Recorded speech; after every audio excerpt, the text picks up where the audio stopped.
Welcome to the Payments Perspective Podcast, where we help you to navigate your payments journey one episode at a time. We bring together industry leaders to discuss timely and relevant payments topics and explore the most important issues impacting our industry. The Payments Perspective Podcast is brought to you by Wespay. Welcome back to the Payments Perspective Podcast. My name's Jim Petkovits, Vice President of Education and Events at Wespay, and today I'm pleased to welcome Dan Wood, Counsel from Pillsbury Law. Our topic is going to be an introduction to cryptocurrency. So Dan, let's start out with an easy question. Introduce yourself and tell us maybe a little bit about Pillsbury Law. Sure. Thanks for having me. Pillsbury is a multinational firm. I am counsel on our fintech payments and blockchain team. We have a very broad spectrum financial services practice that I am lucky enough to be part of. Before joining Pillsbury 8 years ago, I worked for the Texas Department of Banking, regulating money services businesses, banks, and trust companies. And that happened to coincide with the time period when Bitcoin hit the market. So I became the guy who had to learn about that and help the regulatory agency figure out how to navigate it. I think there's a lot of confusion, a lot of areas where people need clarification. Would you mind kind of giving us maybe an explanation of the differences between blockchain and cryptocurrency and maybe just general digital currency and distributed ledger and all those fun things that kind of tie in together into this fun mess? Digital currency and virtual currency are essentially synonyms. You can use them to mean the same thing, and it basically just means any form of electronic money. Cryptocurrency is a specific type of virtual currency that is based on blockchain technology, which is founded on cryptographic protocols. You don't really need to know what goes on under the hood, but the high level concepts are that Bitcoin was the first cryptocurrency, and now there are thousands. And in part, that's because when Bitcoin was released into the wild, it was open source software.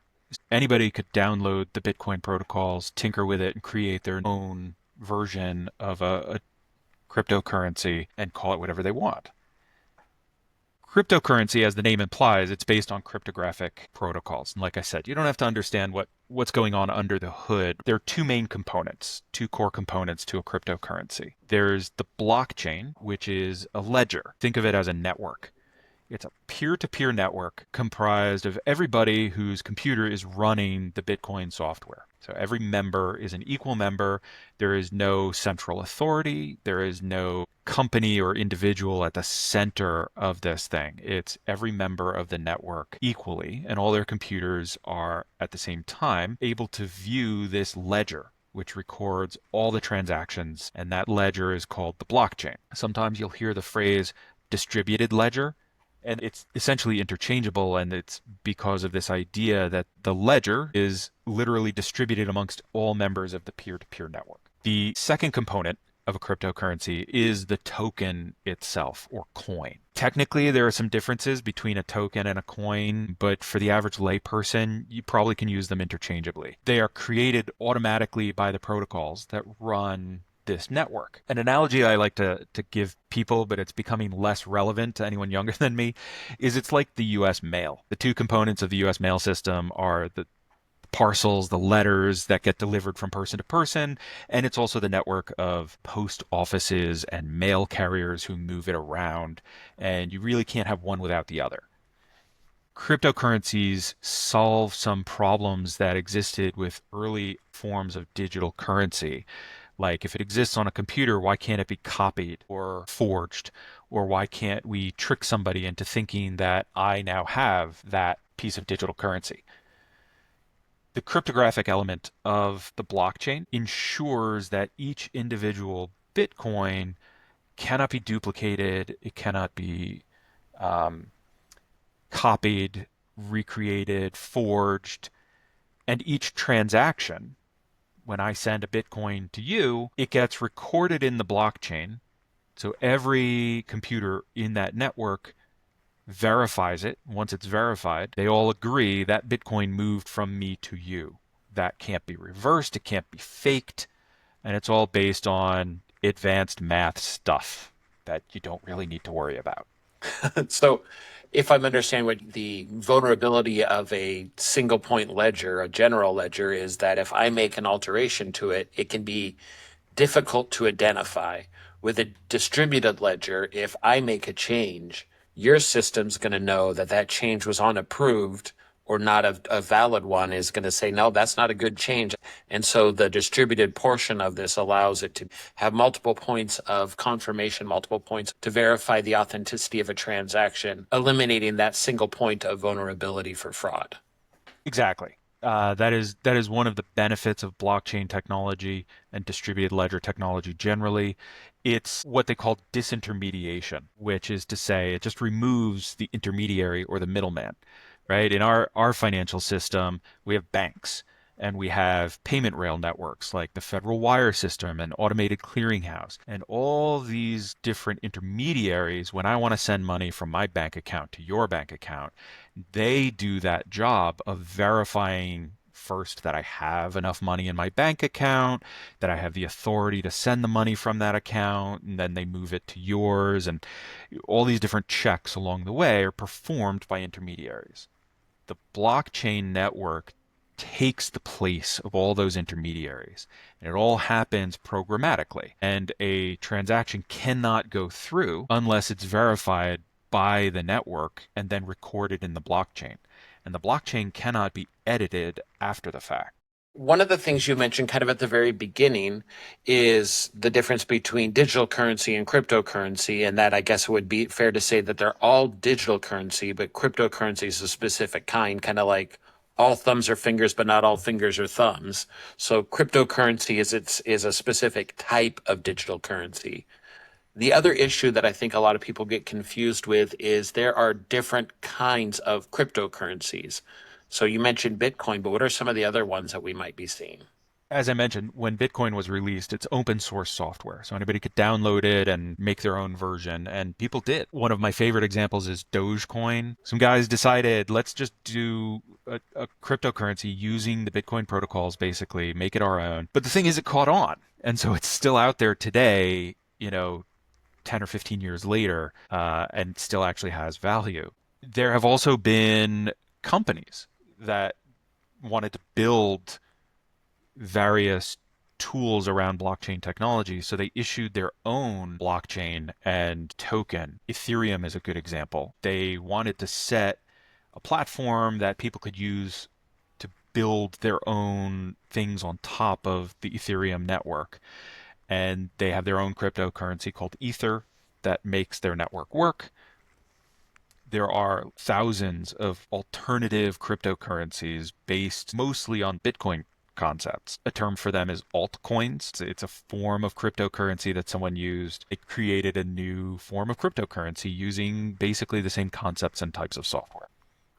So that's an altcoin. What's a stable coin? The thing about cryptocurrency, especially when it first came out, contrasting and comparing it to real world currency, government currencies, which we call fiat currencies. Fiat currencies like the US dollar, they remain stable in value. They are an excellent medium of exchange, and they're a good unit of account. Those are the three sort of core functions of any money or currency. The US dollar functions really well at all three of those because it has the US government up here mandating, essentially issuing fiat, that we must accept US dollars for payment of public debts, for instance. And the Federal Reserve manages the money supply so that it remains stable and so forth. The problem with a cryptocurrency is it doesn't have any governing entity forcing people to accept it as a payment, for instance.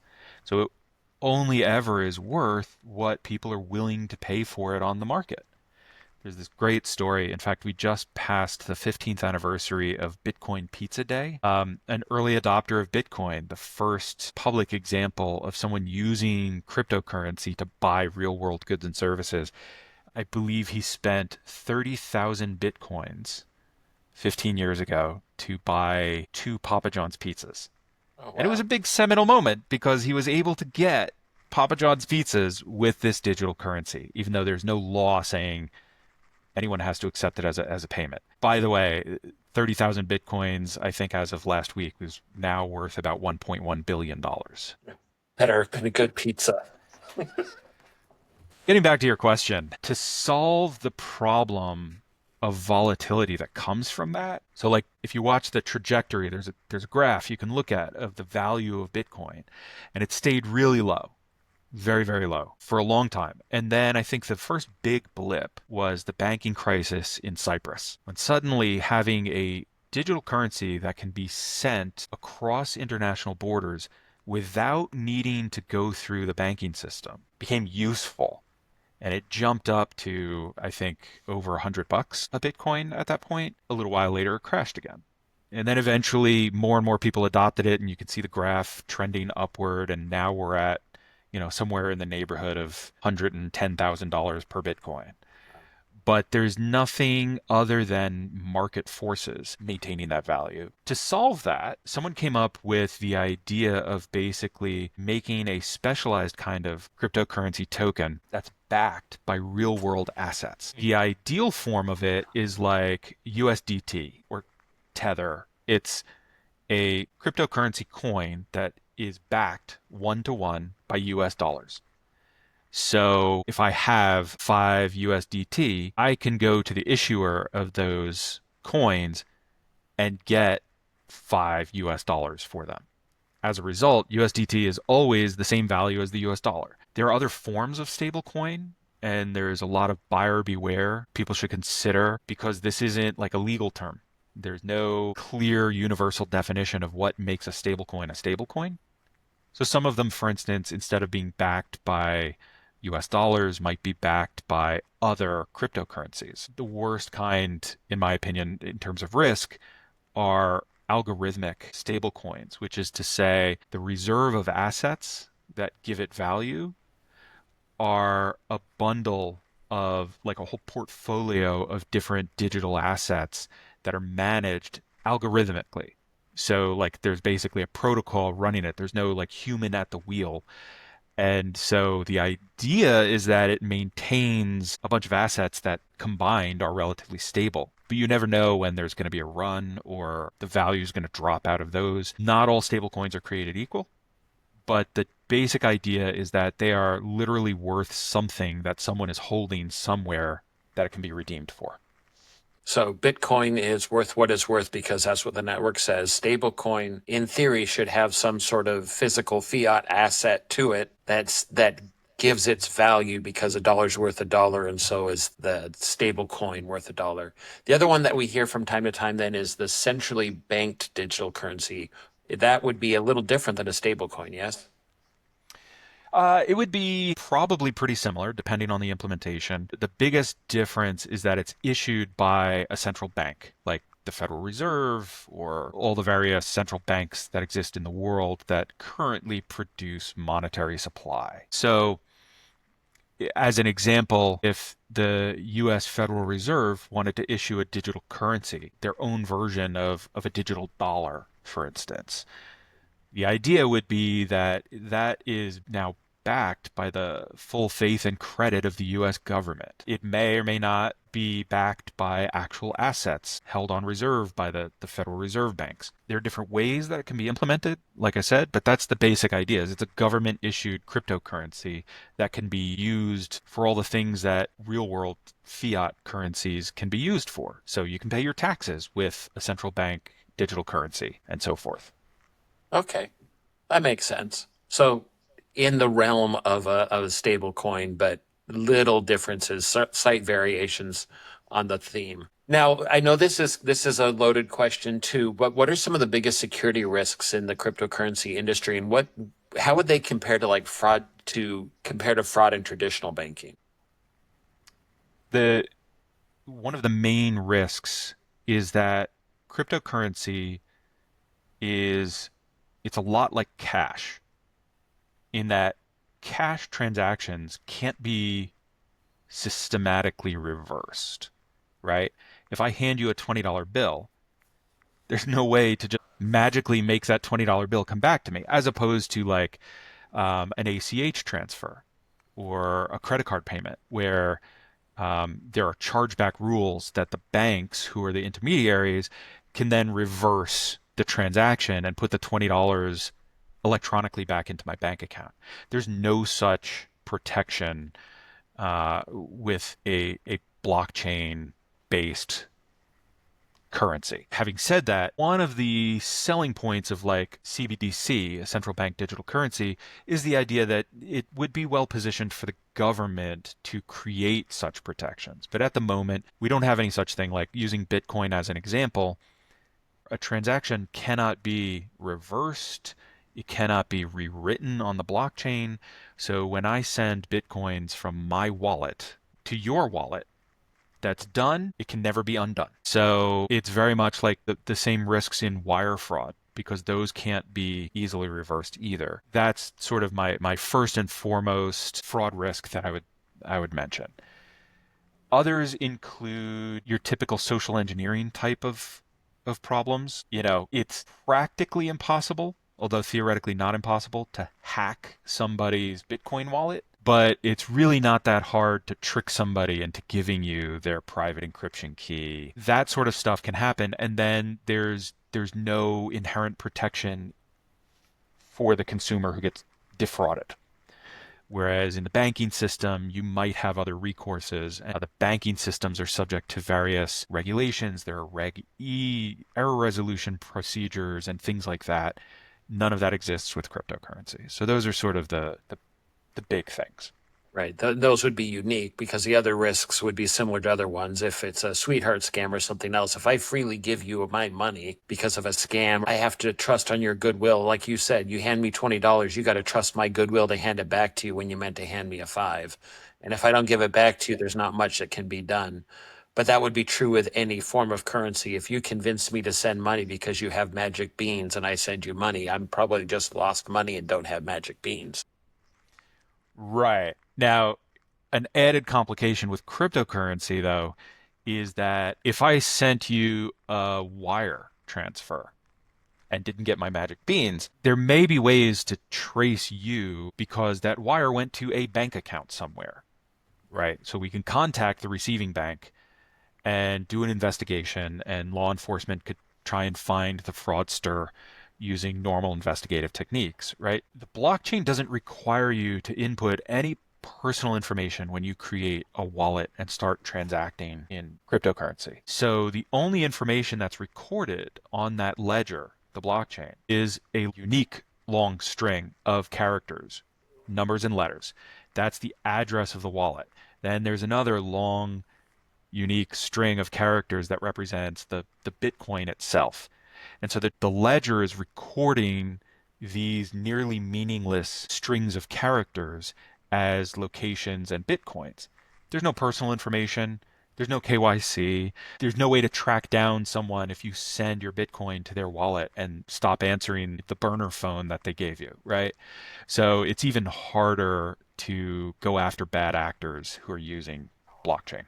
Which might be why we see the Bitcoin as one of the prevalent forms of payment in the dark web and the preferred form of payment with account takeover, or when I get a virus that blocks and locks on my computer up and says, pay us so much in Bitcoin and we'll unlock your files, or we won't release all this information. That's why they want Bitcoin, because they can remain more anonymous than as opposed to me sending them a wire transfer. Right. Now, having said that, there are tools out there. There are ways that you maybe can get lucky and figure out who's on the other end. But if they are clever and they are not using any of the common exchanges like Coinbase, which Coinbase performs KYC. So anyone using a Coinbase account to transfer digital currency, their information is held by Coinbase, so you can go to Coinbase and find out, right? A fraudster who's doing ransomware is not going to be using Coinbase accounts, right? But there are these, blockchain explorer tools where because the ledger is public, you have all the data. So you can look at all of the transactions performed using that wallet you sent your Bitcoins to and do some deep analysis. And there are companies that do that. I don't know what their success rate is, but it's definitely a lot harder than tracing transactions through the established financial system. Okay. Thank you, Dan, for joining us today. This is actually part one of a two-part series. Dan is going to join us in a couple of weeks. We're going to take a closer look at the Genius Act and a closer look into stable coins and some other areas that financial institutions need to be aware of when they're developing their cryptocurrency risk profile. If anyone would like to contact Dan or Pillsbury Law, we're going to make sure their contact information is available in the session description. We also want to thank our members for joining in and listening to us today. If you're interested in becoming a Wespay member, our contact information is also available in the session description. And you can subscribe to the Payments Perspective podcast anywhere podcasts are available.